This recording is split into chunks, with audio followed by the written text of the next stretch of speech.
The AMD Radeon RX 580 is a 6-year-old graphics card that offers great value for 1080p gaming in 2023.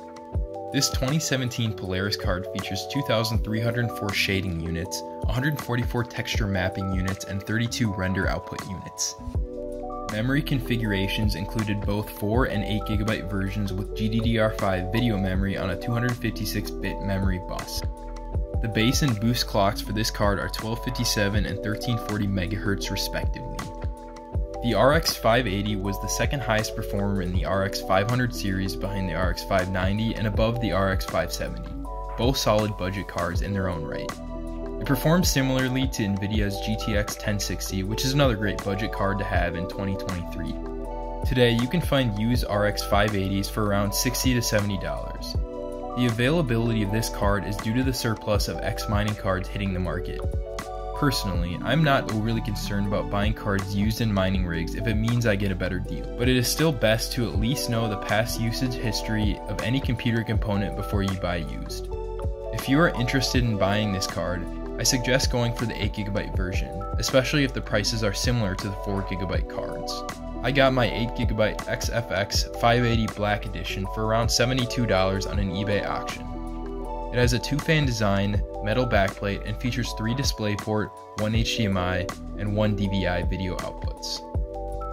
For this price, the widespread availability, and the continued driver support, I believe the RX 580 is one of the best values for a used GPU that I am aware of. Today, I want to see how my RX 580 performs in a few games and see if it is a GPU worth considering for a cheap addition to a budget build for some easier to run and even more modern and intensive titles at a 1080p resolution. For testing, I'm using an open-air test bench with a 4-core, 8-threaded Intel Core i3-10105F, 16GB of DDR4 RAM clocked at 2666 MHz, and Windows 10 running on an NVMe SSD. As per usual, I'm starting testing with the Unigen benchmarks at 1080p low. The RX 580 achieved frame rates of around 230 FPS in heaven and 110 FPS in superposition. Both performances were good compared to some other budget cards I have tested, which means the in-game performances will likely follow that trend.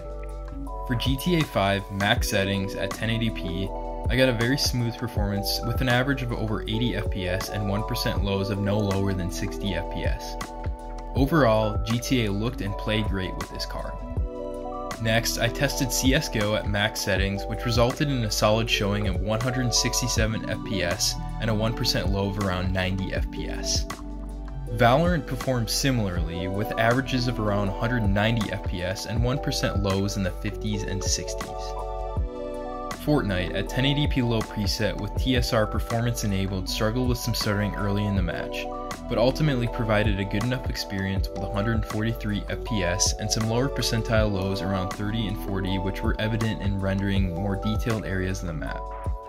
I'm sure some more settings could be tweaked to provide a smoother gameplay to those who desire it. In the infamous Assassin's Creed Unity at the high preset, the 580 managed to give a great looking experience with an FPS average of 90 and a 1% low of around 65 FPS. The Horizon Zero Dawn benchmark also went well with an average FPS of 67 and a 56 FPS 1% low, which would offer a good single-player game experience. Similarly, the Cyberpunk 2077 results provided enough performance for me to recommend this card to play at 1080p and expect a good time with a 62 FPS average and a 39 FPS 1% low. Overall, I'm pretty happy with how this card performed in my testing for around $70. I still feel like the value is great for the RX 580, especially the 8GB model.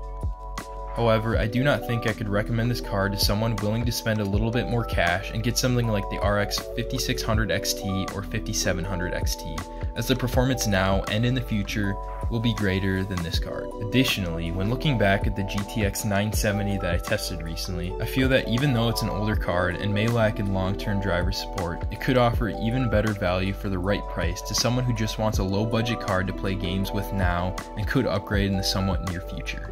Regardless, the RX 580 is still a great card for the right price and is a great addition to a budget build that I can still recommend to most people in 2023.